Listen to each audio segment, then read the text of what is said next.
Boa noite, turma. Estamos iniciando a aula 9 de projeto de produto do curso de Engenharia Mecânica da UBRA. Eu sou a professora Caroline Rampon e estou aqui mais um dia com vocês. Vou começar aqui compartilhando o nosso conteúdo da aula de hoje. A gente vai continuar no nosso assunto de prototipagem, tá? Então, eu já vou iniciar a apresentação. Só reafirmando aí aqui no início dessa aula que hoje é o último dia para entrega do... peraí que eu não estou conseguindo abrir, que eu tenho que me concentrar. Hoje é o último dia para entrega do nosso trabalho de AP1. Grande parte da turma entregou, mas me preocupa alguns colegas não terem entregue ainda. Infelizmente, quem não entregar até a meia-noite de hoje, que é o nosso prazo final, vai ficar com a nota zerada, tá? Não vai ter esses 2 pontos de AP1. Então, só estou reforçando aqui no início dessa aula. Acredito que dos presentes aqui, pelo que eu vi, todos entregaram. Eu me lembro do nome de todos vocês, a Stephanie falou comigo, os Cristiano, não me recordo, Cristiano, consegui entregar? É? Ah, que bom. Legal.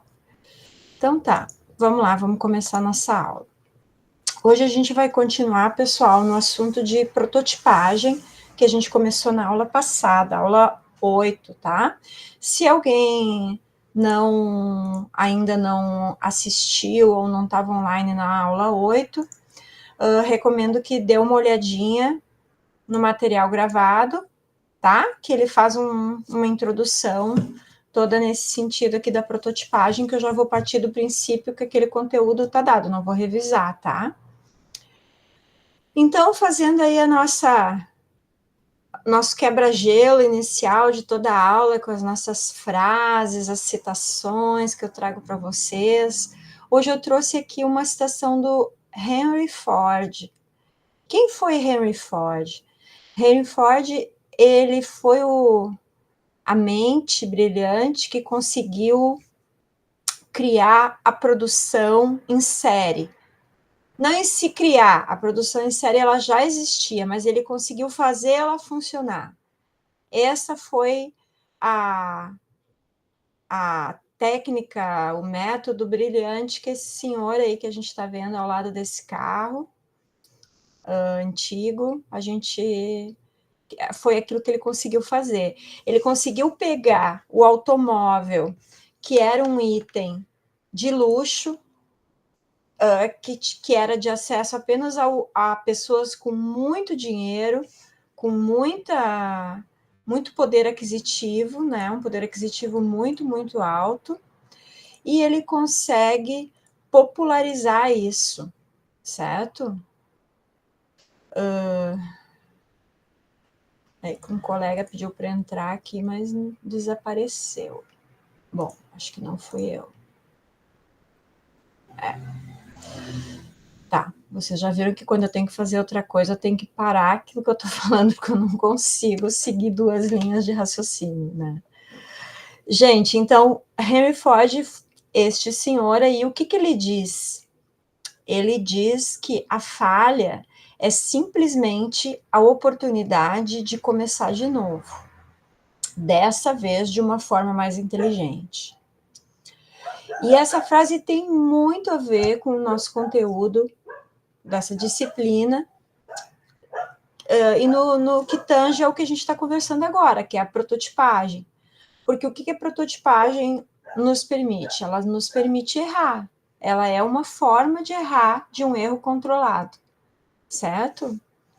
Então, vamos lá, vamos entender um pouco mais o que isso tem a ver com a nossa aula.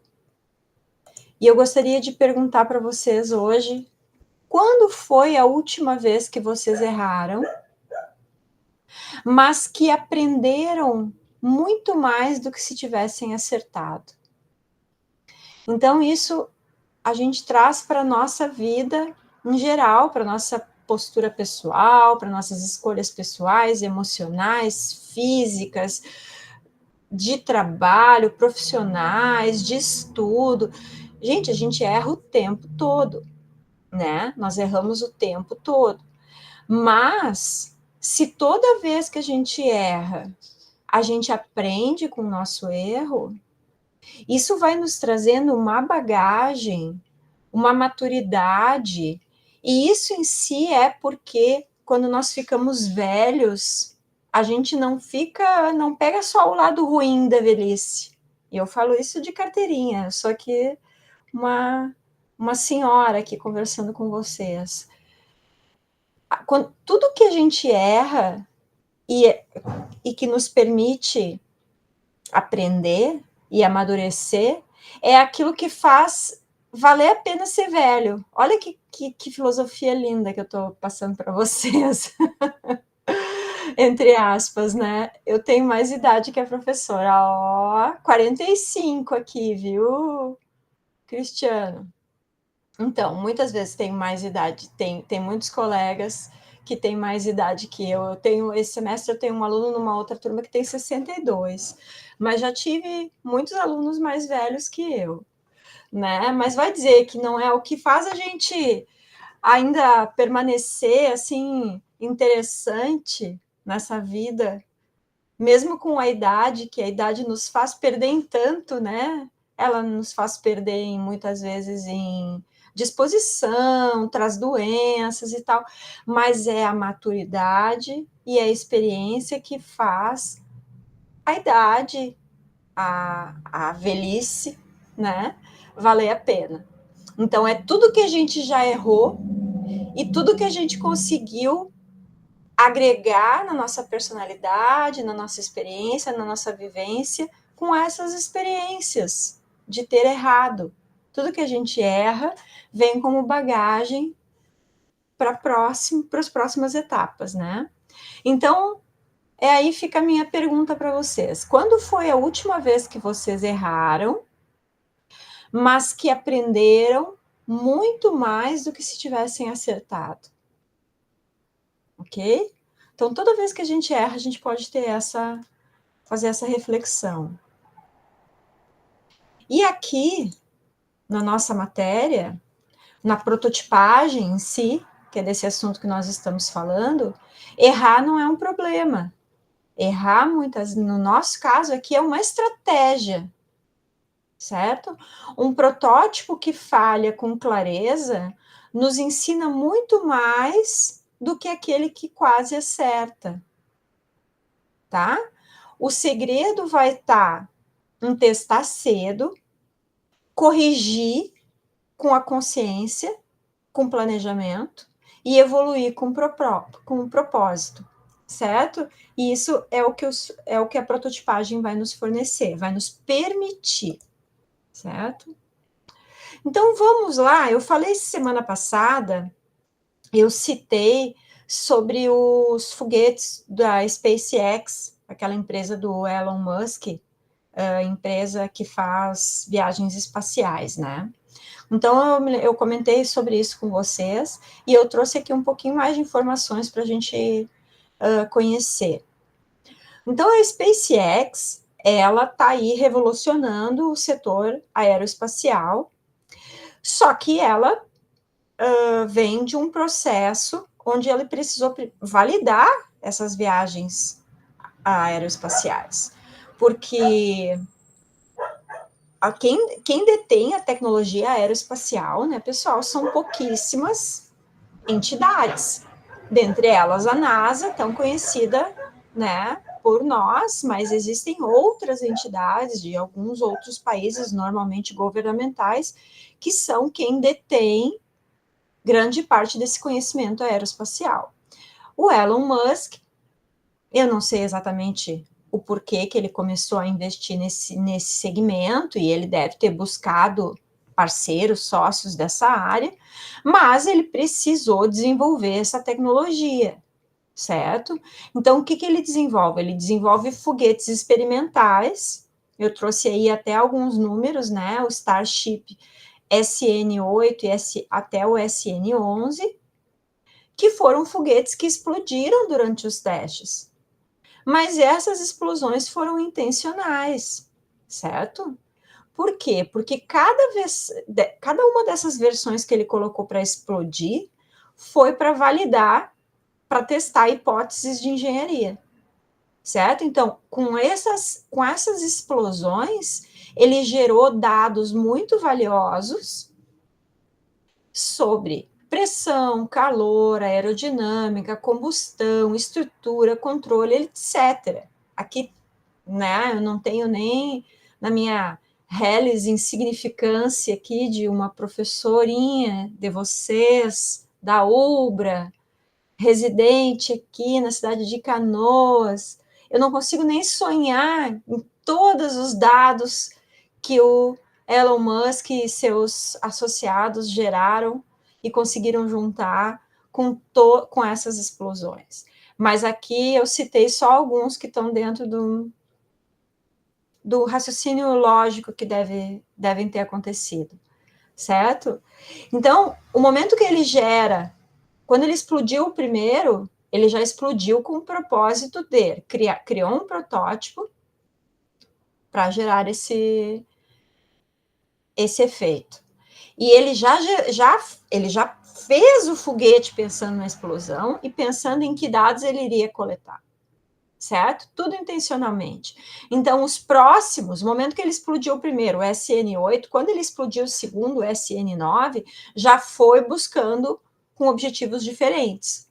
Ou testes avançados, entende? Houve uma evolução que ele colocou variáveis diferentes, ou ele colocou evolução de alguns conceitos que ele testou no SN8, quando ele foi testar o SN9, quando ele foi testar o SN10, o SN11, certo? Então, ele vai incorporando melhorias diretas baseadas nos erros que ele forçou anteriormente.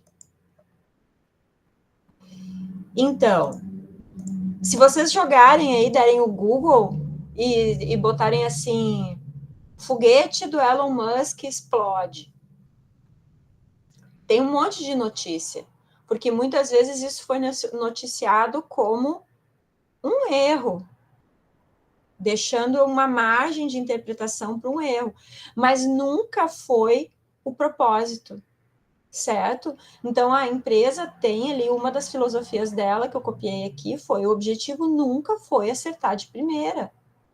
E o nosso objetivo, pessoal, nunca tem que ser acertar de primeira. Porque isso é utópico. Acertar de primeira é utópico, pessoal. Certo? O erro é um marco de progresso, não um fim. O momento que eu vou lá e eu forço o erro, eu volto e faço um progresso. Isso faz parte do meu ciclo de melhoria contínua, que nós vamos conversar sobre ele hoje. Então, a SpaceX, ela lança, aprende e ajusta, e ela consegue fazer isso em ciclos curtos. Ela não vai com o foguete até o final do processo. E cada foguete desses que eles lançaram, eles desenvolveram até um certo ponto, baseado naquilo que eles queriam testar. Ok? Então, eles conseguem diminuir o tamanho desse ciclo de tempo de construção. E é isso que a gente vai conversar, vai ter muito fundamento disso na nossa aula hoje, tá? Então, essa interação, esses ciclos de prototipagem, eles são o motor da inovação, eles vão possibilitando avanços concretos, retorna, faz mais um avanço, retorna, faz mais um avanço, aí eu crio um produto revolucionário, certo? Então, o valor não está em evitar falhas, mas usar cada falha como propulsão para a próxima conquista. E aí a gente já faz aí uma jogadinha de palavra de propulsão com foguete, né? Que tem tudo a ver. Então, o cara não... Ele está fazendo uma propulsão no sentido real da palavra, mas também no sentido de escalonar para as conquistas, né? Certo? Então, como é que... Vamos recapitular aí como é que é o nosso ciclo de melhoria contínua. E colocando a prototipagem aí dentro, certo? A gente constrói, testa, observa, corrige. Constrói, testa, observa, corrige. Um looping, tá? A prototipagem interativa, que é esse looping, é construir, testar, observar, corrigir, voltar a construir, é aprender com os erros. Mas tudo tem seu lado positivo e tudo tem seu lado negativo, tudo tem seus prós e os contras. Quais são os prós, quais são os benefícios da prototipagem? A gente consegue economizar recursos, porque a gente evita colocar um produto em produção, numa escala maior, antes das soluções estarem mal resolvidas. Então, antes das soluções... eu falei certo. A gente vai reduzir desperdícios e retrabalhos. Então, a gente economiza recursos com a prototipagem, certo? A gente também ganha agilidade no desenvolvimento, porque a gente consegue testar as ideias de uma forma mais rápida. E ela permite uma interação contínua com prazos curtos. Então, eu faço o protótipo, testo ele e volto com as informações rapidamente para melhorar o próximo protótipo, certo?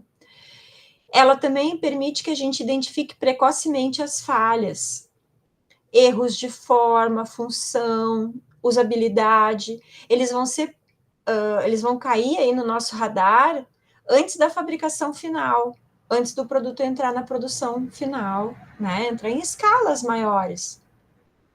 Ela reduz, então, o risco de fracasso no mercado.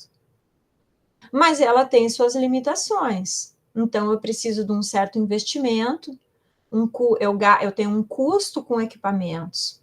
Não só equipamentos, ou às vezes para subcontratar isso. Eu preciso de impressora 3D, software de simulação, materiais, isso tudo pode ter um investimento inicial alto. Eu preciso de um tempo de modelagem, certo? Porque eu preciso criar e ajustar tanto os modelos 3D físicos quanto os virtuais, eles precisam de um certo tempo, né? Principalmente numa versão, quanto mais complexidade, mais tempo eu vou levar. E ele precisa de tudo isso, precisa de muito conhecimento técnico, porque a gente precisa de técnico que domine as ferramentas CAD, as ferramentas de modelagem virtual. Precisamos de conhecimento técnico para fazer impressão 3D ou para simulações, certo? Então, tudo isso acaba nos limitando, mas ao mesmo tempo nos beneficia. Né? Então, a gente tem que ter lá na nossa empresa alguém que domine esse assunto, que tenha o conhecimento técnico, tem que ter o software, tem que ter os equipamentos. Mas se eu tenho tudo isso, ou se eu consigo terceirizar isso com algum lugar, certo? Os benefícios vão ser muito maiores do que os desafios, especialmente quando a gente estiver fazendo um projeto. Certo? Então, quando a prototipagem ela estiver bem integrada a esse processo, isso tem limitações, mas elas vão ser sempre superadas, porque as vantagens não têm nem comparação ao não ter a prototipagem, certo? Então, vamos começar a entender um conceito de prototipagem rápida, tá? O que seria isso? Seria o uso de tecnologias digitais e técnicas de fabricação ágeis para criar protótipos físicos ou virtuais de forma acelerada, reduzindo o tempo entre a ideia e o teste final, o teste funcional. Então, é a gente fazer tudo isso de uma forma rápida, ok? É a gente não ter aquela lentidão, aquela morosidade para fazer as coisas. Então, quanto mais rápido for a nossa prototipagem, a gente consegue voltar com os resultados dela para o nosso processo, tá? Então, a gente vai ter aí aquelas mesmas vantagens, reduzir custos, evitar erros em larga escala, minimizar retrabalhos, evitar desperdício de materiais, como vantagens, tá? a gente tem uma validação antecipada das ideias. A gente testa os conceitos em poucos dias. E se esse conceito não for bom, a gente já descarta ele. Tá? E o que é isso? Isso é testar com feedback real de pessoas e equipes técnicas. Tá? Então, já vou explicar um pouco melhor como são esses testes. A gente detecta falhas de forma, função, de montagem ou uso, identifica isso cedo, em fase de protótipo, e retroalimenta isso para o processo, corrige. E a gente tem apoio no processo interativo, facilita a criação de várias versões do produto para refinar o projeto. Então é isso, a gente faz um protótipo e já descarta, se ele não... A gente pode partir aí com 2, 3 protótipos e seguir com um. É a validação, é o teste com o usuário que vai nos direcionar qual daqueles ali a gente vai seguir. Ou não também, não tenho só um. Eu testo, gero um feedback real de uso e ajusto ele de novo. Então, podem ser alguns caminhos distintos, mas é tudo através da prototipagem em si. Certo? Então, vamos para um exemplo. Não. Vamos ver quais são as tecnologias mais usadas. Eu pulei um slide. A gente vai usar softwares 3D, certo? Aqueles todos que a gente pode usar, todos aqueles que a gente já viu na aula passada, para modelagem técnica, né? Para simulação técnica ou para impressão, né? A gente pode usar impressora 3D para criação de peças físicas com boa precisão e custo acessível. E a gente também tem os testes de simulação em CAE, que são simulações digitais, são aquelas que eu falei para vocês, aula passada, que a gente monta o protótipo virtual e a gente consegue simular a composição, materiais, fazer testes de impacto, fazer testes de montagem. É um software que simula essas montagens e essas características durante o processamento, certo? Então, a gente consegue considerar certos materiais aí e também o processo de montagem. Essas são as tecnologias mais usadas, tá? Então, vamos a um exemplo, para tornar tudo mais fácil de entender.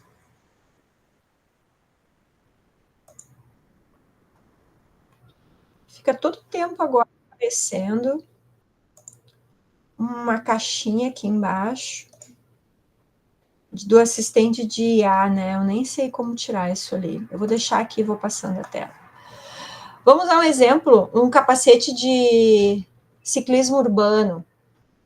Mesmo que a gente não seja ciclista e não tenha nenhum tipo de contato com ciclismo, eu tenho certeza que vocês já devem ter visto alguém passando de bike na rua com um capacete, né?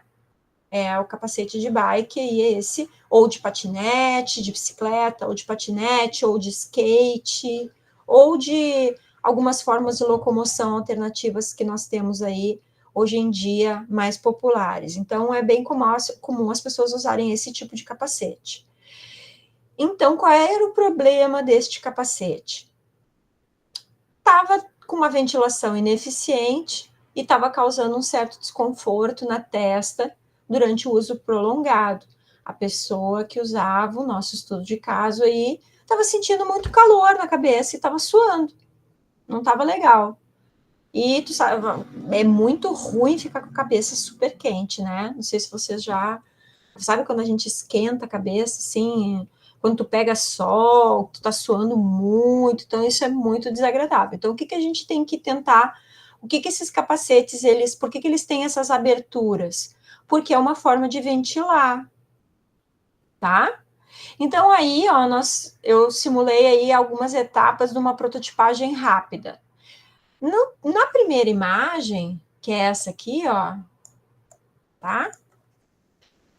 A solução, o que foi feito? Foi feita uma modelagem em 3D, tá? Então, isso aí é um software de modelagem 3D, aonde foi feito um novo desenho, com um canal de ventilação mais largo, com posicionamento da espuma interna de uma forma mais anatômica, respeitando esses rasgos. Então, inicialmente, a primeira coisa ali, pá, nós simulamos isso num software de 3D.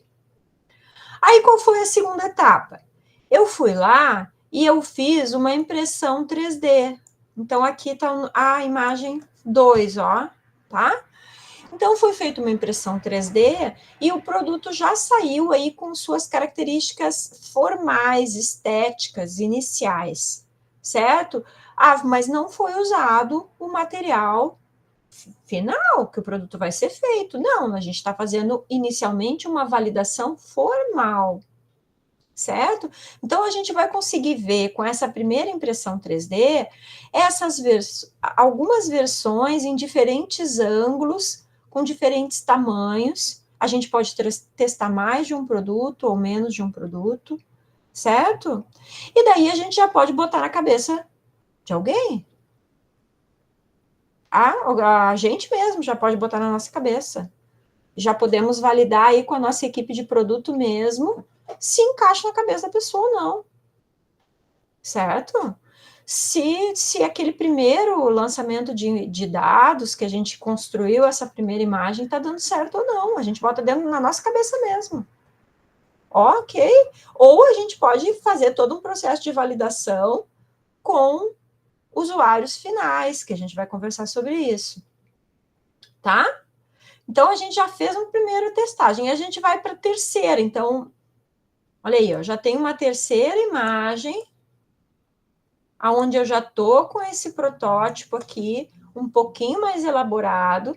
Então, eu já consegui refinar um pouquinho mais, e já consegui fazer uma nova, talvez seja uma nova impressão 3D, um pouco mais refinada, ou talvez não, talvez já seja, pode já ser uma peça produzida de alguma outra forma para a gente conseguir validar materiais, já pode ser um protótipo meio que esculpido artesanalmente no material dele mesmo, certo?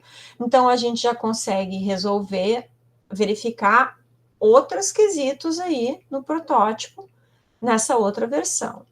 E na quarta imagem, a gente já tem o protótipo muito próximo do que ele vai ser comercializado, tá? Já está aí na cabeça de um usuário, e a gente já tem ele no material final, com acabamento muito próximo do final também, tá? Eu vou dar uma baixadinha aqui, que daí eu consigo tirar ali deu. Tá certo, pessoal? Então, aí eu consigo fazer o quê? Eu consigo fazer uma avaliação com usuários reais. Eu posso pegar e ter algumas pessoas que eu contratei para fazer essa validação, para fazer essa testagem. E eu vou botar essas pessoas aí a pedalar com o capacete na cabeça. E vou coletar as informações que elas tiverem para me passar. Certo? Então, vamos falar sobre os diferentes estágios de materiais, de protótipos que a gente falou aqui, ó, tá? A gente vai falar aqui, por isso que é fidelidade dos protótipos. Então, nós podemos classificar os protótipos em baixa fidelidade e alta fidelidade em relação ao produto final, ao que vai ficar lá no fim, o nosso produto. Então, nós vamos começar a prototipagem com baixa fidelidade, porque a gente vai começar validando ideias iniciais, testes rápidos. Então, a gente não precisa ter uma alta fidelidade. Vamos rebater lá para o Elon Musk. Com certeza, o primeiro foguete que ele explodiu, ele estava numa complexidade mais baixa do que a do último, certo? E com certeza, antes dessas explosões também, ele não gastou dinheiro com toda essa explosão em protótipos iniciais, ele foi validando e fazendo protótipos iniciais de fidelidades menores, para depois chegar no protótipo que ele resolveu explodir. certo? Mas mesmo comparando entre as explosões, se for comparar o primeiro, com certeza vai ter menos complexidade do que o último, porque a gente sempre vai começar na fidelidade mais baixa, testar, testar, testar, retroalimentar naquele ciclo que a gente falou, e vai voltar e vai criar modelos de alta fidelidade mais para o final, certo? Então, quando meu foco são as ideias iniciais, estrutura básica, testes rápidos, nós vamos usar a baixa fidelidade. Quando meu foco for uma aparência mais realista e uma funcionalidade completa, eu vou ter um protótipo de alta fidelidade, tá? A baixa fidelidade, ela também traz um tempo de produção rápido. Ela é feita em menos tempo, certo? Quanto menor a fidelidade, mais fácil fazer. A alta fidelidade já vai levar mais tempo. Por isso, a gente tem que pensar bem quando a gente vai fazer alta fidelidade, o protótipo de alta fidelidade, ele tem que ser feito com um objetivo, quando aquilo ali tem que ser validado mesmo. Vocês já ouviram aquela expressão gaúcha aí, bem tradicional, que a gente não gasta cartucho em chimango, né? Essa é uma expressão que diz o quê? Que o pessoal lá que estava guerreando não queria gastar balas, cartuchos das balas no rival que eles não viam como interessante, que não valia a pena gastar nem bala com esse pessoal, certo? Então, as nossas balas, os nossos cartuchos, que demandam muito investimento, que tem custo, que a gente tem que tirar muito do bolso, que são a alta fidelidade, a gente vai deixar para usar elas, vai decidir usar elas com estratégia, porque elas levam dias, elas demandam mais custo, certo? Ela é toda mais complexa para ser feita. Então, a gente vai queimar os nossos primeiros cartuchos, os mais baratinhos, lá na baixa fidelidade, vai validar, para a gente chegar lá na alta fidelidade e ter menos, onerar menos o processo, certo? Então, quais são os materiais da baixa fidelidade aí, ó?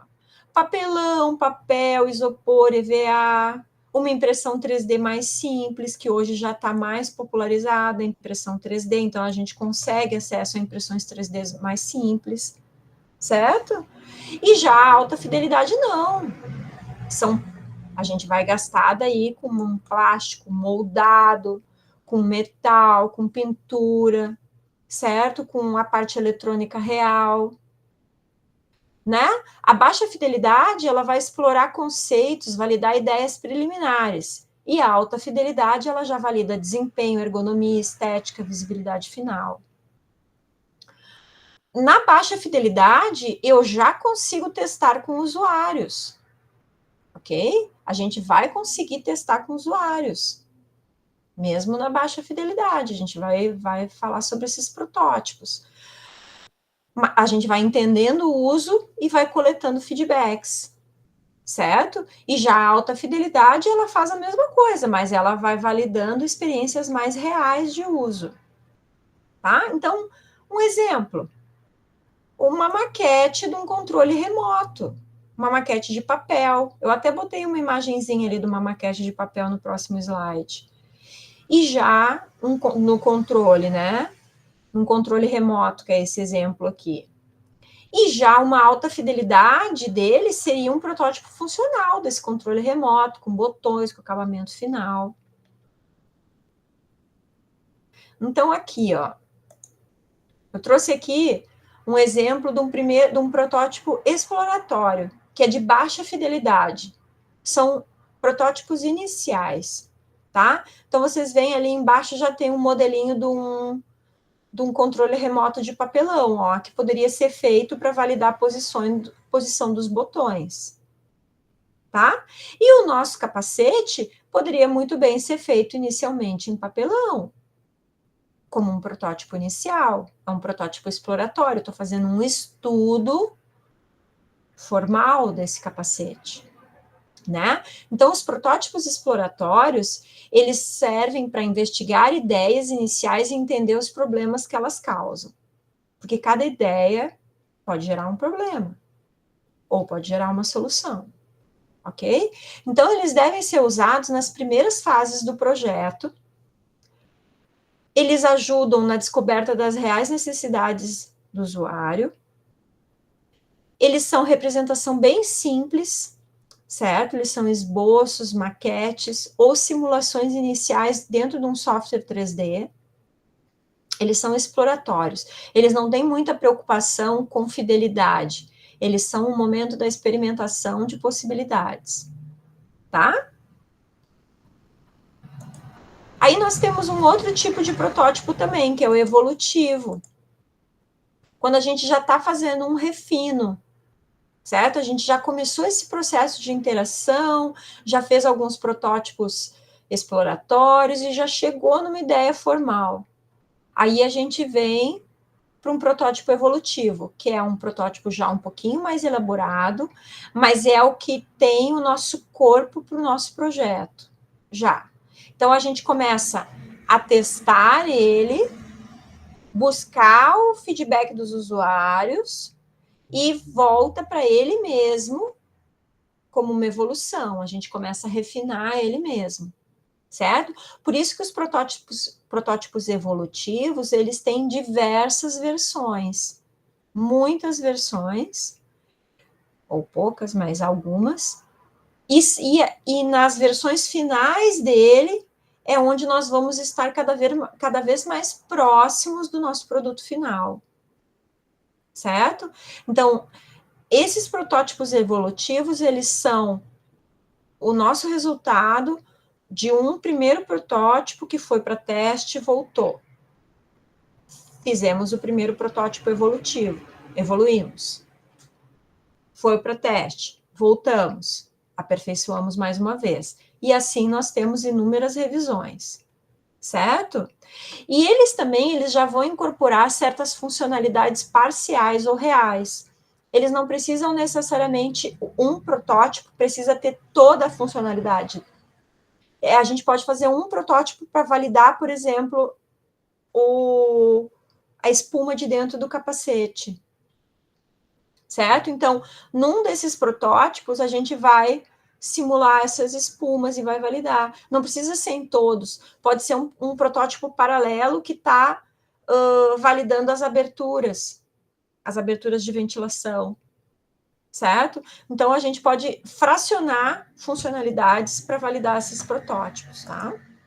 Para ficar mais fácil da gente produzir. E aí nós temos os protótipos finais, que é aqueles que já vão ter uma alta fidelidade de reprodução. Eles são a validação da solução definitiva antes da produção. Então, eles são os últimos protótipos. Eles são assim, ó, se tiver que errar, erra nesses últimos. Mas não erra na produção. Certo? Então, ele já vai validar peso, certo? Em algum momento nós vamos ter um protótipo final que valida o peso desse material. Será que esse produto vai ficar muito pesado na cabeça de uma pessoa? Que materiais eu estou usando? Certo? Eu estou validando sempre a forma, né, a função e a estética, mas agora de uma forma mais precisa ainda. E esses testes finais de validação com clientes vai ser o produto que vai ser usado para apresentar para os investidores, para a direção. Ele deve ser muito próximo daí do produto real, com materiais reais ou materiais equivalentes, porque nem sempre a gente vai conseguir produzir um protótipo com material real, mas a gente tem que tentar reproduzir algo com uma equivalência muito correspondente, muito próximo, tá? Então, aqui a gente já tem esse capacete com design, com ventilação e com uma resistência similar ao que vai ser fabricado. Agora nós vamos entender como que a gente valida isso, porque eu estou falando em validação, em testagem, esse tempo todo, tá? Então, como que a gente faz? Validar um protótipo é esse processo de testagem que a gente está falando.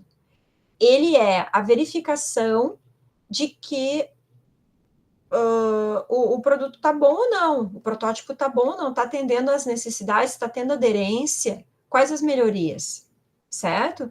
Então, o nosso principal objetivo vai ser confirmar se esse produto funciona conforme está sendo esperado, avaliar a experiência do usuário, a usabilidade, o conforto, a compreensão. Às vezes, a gente tem que avaliar se o nosso usuário ele está compreendendo como aquele produto vai ser usado. Ele compreende, ele é compreensível, ele é fácil de fácil entendimento ou não, certo? A gente também usa essa validação para testar a montagem, testar a resistência, o desempenho técnico em si, e a gente coleta esses feedbacks antes de colocar o produto em produção final. Quando que a gente valida? Após cada nova versão do protótipo. Então, cada vez que eu tiver um protótipo, eu preciso fazer uma validação. Antes de tomar qualquer decisão de investimento ou de fabricação. E durante as interações com os usuários reais ou com os especialistas. Todos esses momentos são momentos de validar. Quais são os métodos que a gente vai usar para validar esses protótipos? Nós temos métodos técnicos, métodos com usuários e só. Depois ali eu já falo sobre outra coisa que é a documentação que a gente vai produzir. Então, nós temos dois métodos, técnicos e com usuários. Quais são os técnicos? São os testes de funcionamento que a gente faz, que podem ser testes mecânicos, eletrônicos, estruturais. Simulações e verificações das normas e requisitos técnicos. Então, como que a gente faz essa validação de protótipos de uma forma técnica? Tá, pessoal? Às vezes a gente pode ter dentro da empresa um laboratório que é capaz de fazer essas testagens de funcionamento. Porque do que eu estou falando quando eu falo em testes de funcionamento? São ensaios técnicos mesmo. Ensaios de resistência, ensaios se o produto vai se quebrar, se ele vai ter resistência maior, se ele não vai, se ele pode ser submetido a certas tensões, a certas forças, ao desgaste por número de vezes de uso, certo? Então, existem inúmeros ensaios técnicos que podem ser feitos dentro de um laboratório. Ah, mas a grande maioria das empresas não tem isso. Não. Realmente, a grande maioria das empresas não tem isso. Então, existem alguns locais que fazem testagens. A URGS é um exemplo de um local, de uma universidade, que tem um laboratório lá que faz testagens técnicas, que valida produtos para inúmeras empresas, certo? Eles são uma empresa dentro da URGS, que é conduzida por professores e por alunos, mas que tem habilitação para fazer certas testagens. Nós também podemos fazer essas testagens com simulações, né? Que nem eu falei para vocês. São os softwares CAE, softwares que simulam essas necessidades ali, essas características. Vai simular esforços, desgastes, fluxo, calor, etc. Comportamentos em geral. Tá? E tudo isso fazem verificações de requisitos técnicos e de normas. E nós temos também um método com usuários. São testes de usabilidade, onde ocorrem observações e entrevistas. A gente coleta informações através de questionários ou através da nossa própria observação, certo? A pessoa pode observar aquele usuário fazendo uma tarefa específica. E também pode aplicar um questionário onde ele responda questões previamente estabelecidas ou que ele tenha abertura para falar o feedback dele também. Ele pode falar o que ele quiser e a gente anotar. Ok? A gente pode ter uma entrevista com ele, bater um papo com o usuário. Então, aí tem um exemplo ali, ó. O nosso capacete, ele poderia ter sido validado por um teste de encaixe com ciclistas. A gente poderia chamar algumas pessoas, alguns ciclistas que são os usuários reais desse capacete, e poderia fazer eles testarem esse capacete para nós dentro de um laboratório, que é o caso do desenho ali, ou ele poderia levar para casa dele, testar e voltar com o feedback dele, tá? Nós poderíamos forçar ele a andar numa bicicleta ergométrica, nesse caso, né? E verificar, depois de 30 minutos de uso, qual é o feedback dele. Tá confortável, não tá? O que tá apertando, o que não tá dando calor, não tá? A gente tem que conduzir uma entrevista, ou também pode deixar solto para ele falar tudo o que ele falar. São várias formas de abordar, tá? E a gente também poderia fazer uma simulação via software de impacto. A gente modelaria esse capacete num software de modelagem virtual e faria uma simulação de impacto. Existem softwares que podem simular isso, tá? Só que uma coisa que é muito importante sempre, toda vez que a gente testa, e a gente está falando aqui de testar protótipos, a gente tem que documentar, a gente tem que armazenar essas informações em algum local, de alguma forma, com um método previamente estabelecido, assim, porque senão o que a gente vai acontecer? A gente vai perder todas essas informações. E a nossa equipe vai perder também, quando tem mais gente envolvida, tá? Então, o que a gente faz? A gente vai abrir relatórios técnicos, onde a gente vai poder munir ali com dados dos registros dos erros que foram detectados, as sugestões de melhoria, fotografias, vídeos, anotações nossas. Tudo isso vai produzir um relatório técnico ou uma ficha, a gente pode chamar da forma que a gente quiser, que vai ficar lá documentada, vai ficar lá guardada. Quando eu produzo o meu próximo protótipo, eu vou usar todas essas fichas para produzir o meu próximo protótipo. Toda a minha expertise com tudo que já foi errado anteriormente, eu vou ter documentado e vou trazer para o meu processo para poder fazer um novo protótipo ou para encerrar o meu processo. Para dizer que não, está batido o martelo, o produto vai ser assim. Tá? Como são esses testes com o usuário? Entrevistas guiadas, eu já comecei a falar sobre isso. Nós podemos aplicar uma entrevista antes, durante ou depois. A gente pode perguntar para a pessoa como ela está se sentindo antes, durante e depois. O que ela acha do capacete antes de testar, durante o teste e depois do teste. E assim a gente vai coletando opiniões, percepções, dores, né? Dores aí no sentido de opiniões ruins e sugestões, certo? Então, a entrevista guiada é uma forma. Nós também podemos observar como o usuário está interagindo com o protótipo. E a gente não pode não falar com ele. E ir anotando, certo? A gente vai registrando os comportamentos, vai registrando as dúvidas, as reações. A observação direta, ela pode estar junto com uma entrevista guiada. A gente observa, mas a gente joga algumas perguntas, tá? Existem também testes de usabilidade, que vai ser um teste que vai simular a tarefa real. Então, no nosso caso aí, a gente poderia botar o cidadão em cima da bicicleta a pedalar, né? Então, a gente poderia ser uma bicicleta ergométrica dentro de um lugar, mas também poderia mandar ele andar aí na frente, na rua. Gente, um jeito muito fácil que seria de testar esse capacete, se a gente estivesse produzindo ele numa fábrica.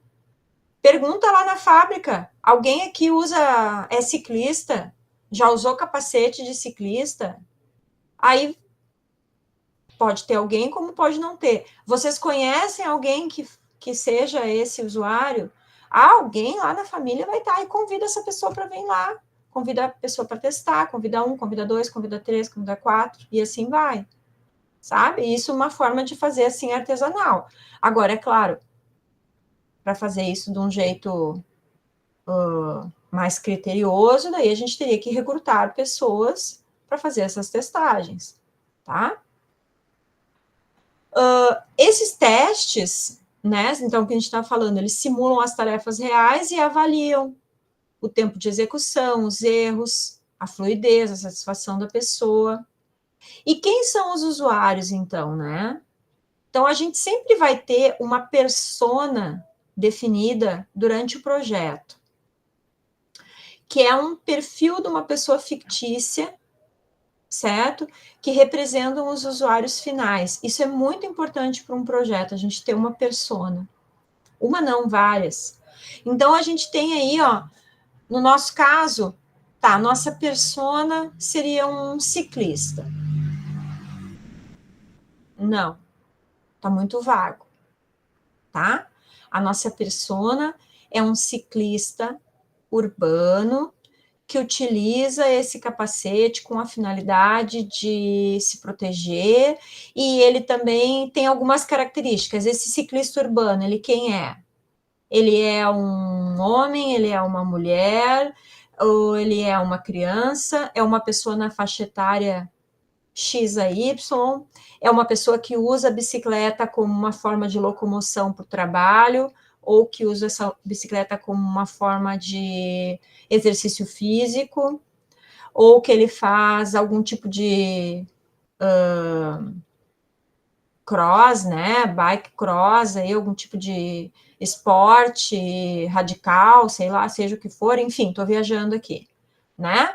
Então, a gente tem que definir esse perfil, essa persona, pessoas de diferentes idades, rotinas e níveis de experiência, certo? Então, quando a gente definindo isso, a gente consegue identificar alguns usuários que a gente vai recrutar para a nossa testagem. E daí a gente vai coletar os dados, tá? Então, esses dados, a gente vai ter dois tipos de dados que a gente vai coletar, os quantitativos e os qualitativos, tá? Quantitativos, como diz a palavra, por quantidades, ele é mais numeral. São dados que a gente consegue dar notas, pontuar, ele tem a ver com números, ele é mais preciso no sentido de numeral. Então, ele pode ser um tempo para executar a tarefa, ele pode ser um número de erros cometidos, nível de dificuldade, mas daí ele vai determinar escalas de numeração de 1 a 5, classifique a dificuldade que você teve, tá?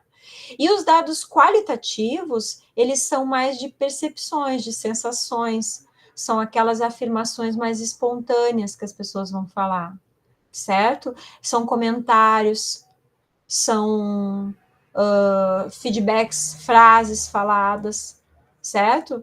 Então, essa é a diferença entre os quantitativos e os qualitativos, e os dois são importantes, tá? Porque os dois vão revelar falhas que muitas vezes o projetista não visualizou, tá? Inicialmente.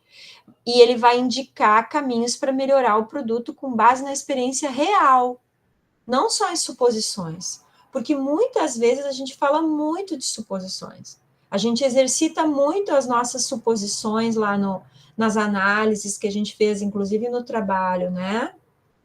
A gente fez um mini projeto, a gente exercitou muito as nossas suposições. A gente supõe que os erros sejam XYZ, a gente supõe que sejam tenham essas fraquezas, essas forças.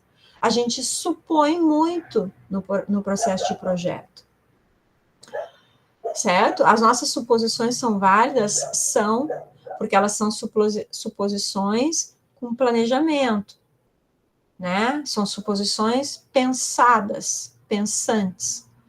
Mas o buraco fica mais embaixo quando a gente fala no usuário final, né? O usuário final, ele vai poder te dar um caminho para refinar aquilo para realmente o produto ser factível, né? Vai revelar as falhas, aquilo que não ficou no empírico, no caminho das nossas suposições.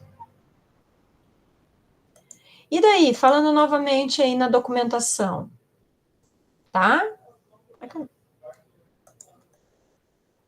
Achei que eu tinha pulado, não tinha pulado. Então, a gente vai usar, para documentar tudo isso, tá? Fotos e vídeos, né? Hoje em dia a gente tem tanto recurso com fotografia, com vídeo, a gente vai filmar tudo, a gente vai fotografar de vários ângulos, né? Tudo para poder documentar e tudo que a gente fez naquele protótipo. Essas fichas de teste que a gente fez, a gente vai documentar, vai guardar tudo, vai armazenar. Se forem muitas fichas, a gente vai criar um arquivo para poder memorizar, fazer um memorial de todas essas testagens, tá? Então, a gente vai fazer fichas de teste com critérios definidos. A gente vai armazenar os feedbacks dos usuários, né? Que a gente já viu como fazer. Registrar todas essas reações de que cada um teve, né? Então, a gente pode ser simples, gente, pode ser uma planilha e a gente bota lá o feedback das pessoas, certo? E a gente vai fazer anotações também, anotações logo após o teste, a gente vai anotar, muitas vezes de punho próprio mesmo, a gente anota ali na mão, numa pranchetinha, e a gente vai, só que a gente não pode deixar esses papéis assim, ó, sem eles estarem guardados, certo? É por isso que eu estou valorizando tanto essa fase de documentação. A gente tem que guardar isso, armazenar isso, de uma forma que a gente possa usar isso como guia para o próximo protótipo, certo? Então, a gente tem que conseguir armazenar isso, tá? E armazenar isso não é ficar deixando aquele monte de folha, assim, parece papel de enrolar pão, que nem se falava antigamente, né? Não dá para deixar as coisas em papel de pão. A gente tem que montar um arquivo, seja ele no Excel, seja ele no Word, seja ele na ferramenta que vocês acharem melhor, tá? Ou tu pode ter uma pasta, se tu não tiver esses recursos computacionais, tu pode ter uma pasta onde tu guarda isso fisicamente mesmo, mas tu tem que guardar isso e compilar essas informações de uma forma que fique mais fácil tu utilizar esses dados no próximo protótipo, tá?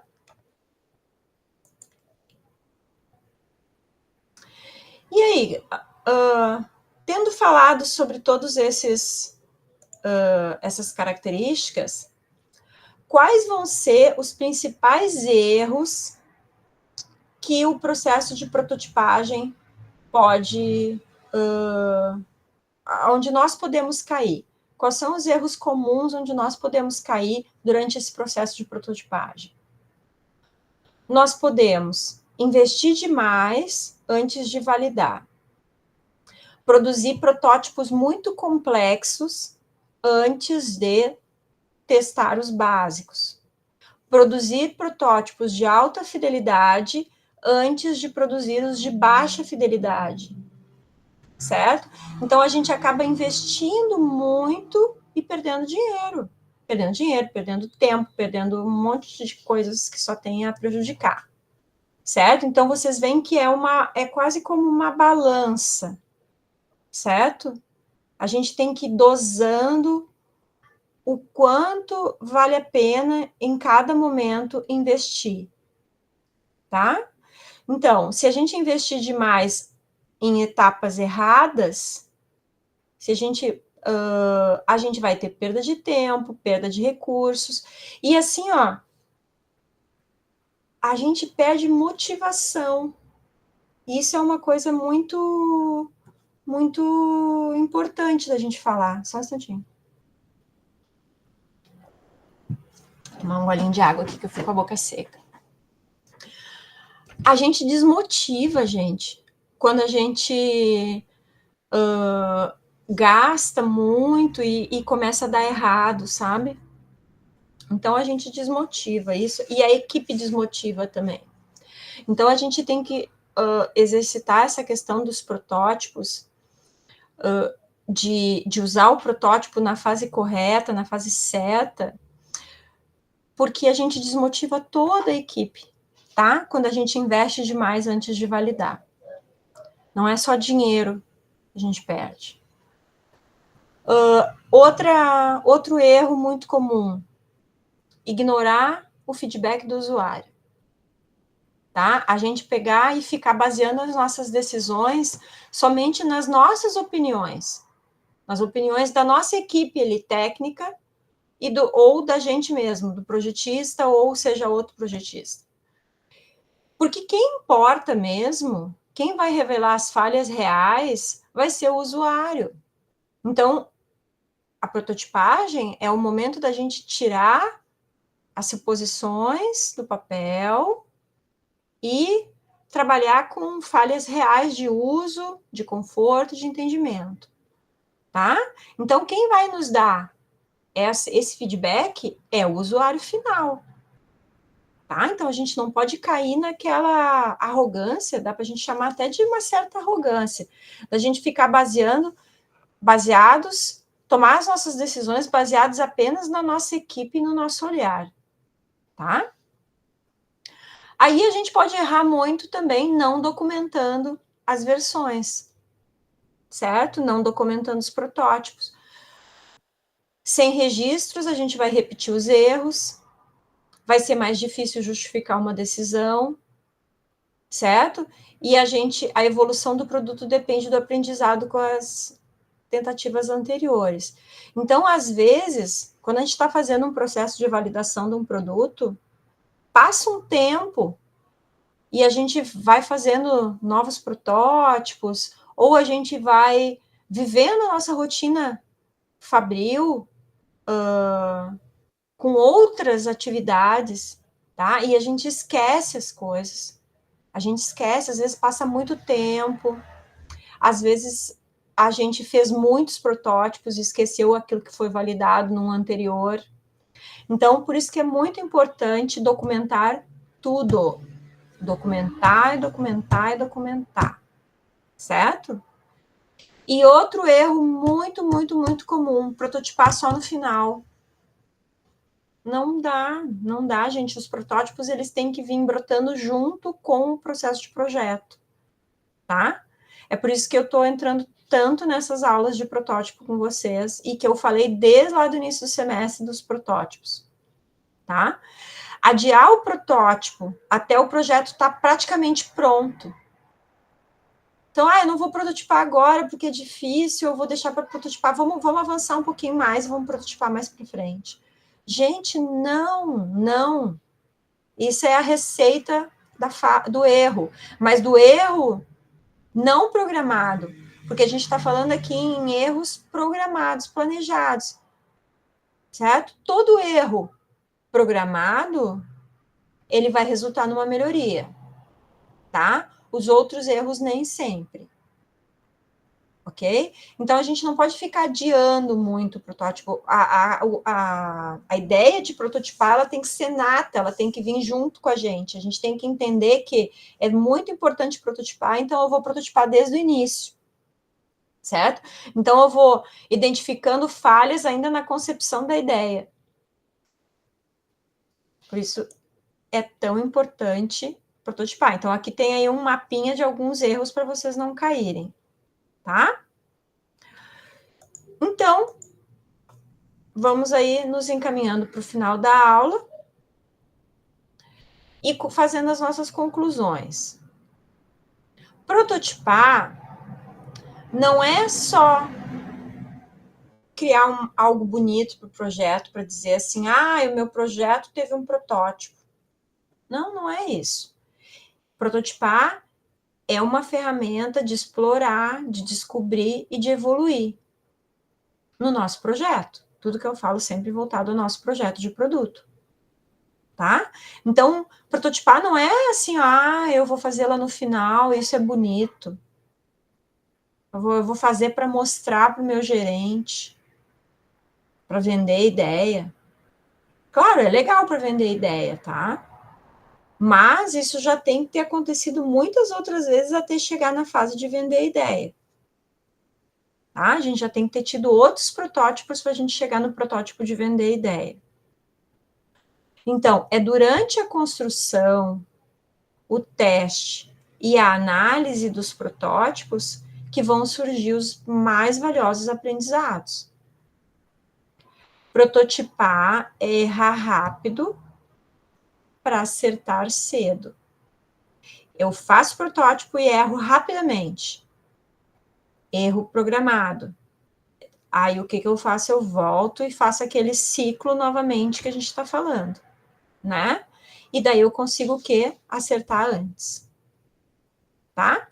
Cada erro que um protótipo revela é uma chance da gente aprimorar essa solução antes disso ser colocado no mercado. A nossa lógica sempre vai ser: não é evitar o erro, é usar o erro como uma alavanca de inovação, certo? Então, nunca vai ser não errar, vai ser errar, mas usar esse erro como uma alavanca para inovar. O verdadeiro valor do protótipo, ele não está no objeto em si, ele está neste conhecimento.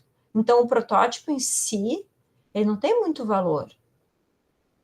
O valor dele vem através do conhecimento que ele vai nos gerar, tá? Esse conhecimento melhora o projeto, fortalece a nossa tomada de decisões e aproxima o produto das necessidades reais. Nenhum produto inovador nasce pronto. Não só produto inovador, nenhum produto nasce pronto. Nenhum. Nada vai nascer pronto. Tudo vai precisar de testagens, tá? Porque são muitas camadas, são testes, são feedbacks reais, certo? Que a gente vai recebendo e que a gente vai, então, sempre retroalimentando. A palavra é retroalimentar, certo? É quando eu faço o nosso ciclo novamente, e eu vou voltar lá para a imagem do ciclo para encerrar essa aula aqui, ó. Construir, testar, observar, corrigir. Construir, testar, observar, corrigir. Esse é o nosso ciclo que vai nos dar a nossa prototipagem iterativa e vai nos fazer aprender com os nossos erros, tá, pessoal? Algum comentário? Encerramos o conteúdo de hoje. Vamos lá para o fim de novo com o meu bonequinho. E aí, alguém quer fazer algum comentário? Conseguiram entender bem a aula de hoje? Porque eu só falo e ninguém fala, né?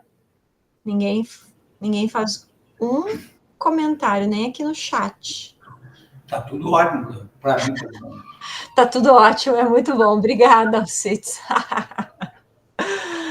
Adorei. Então, até fazendo uma reflexão aqui.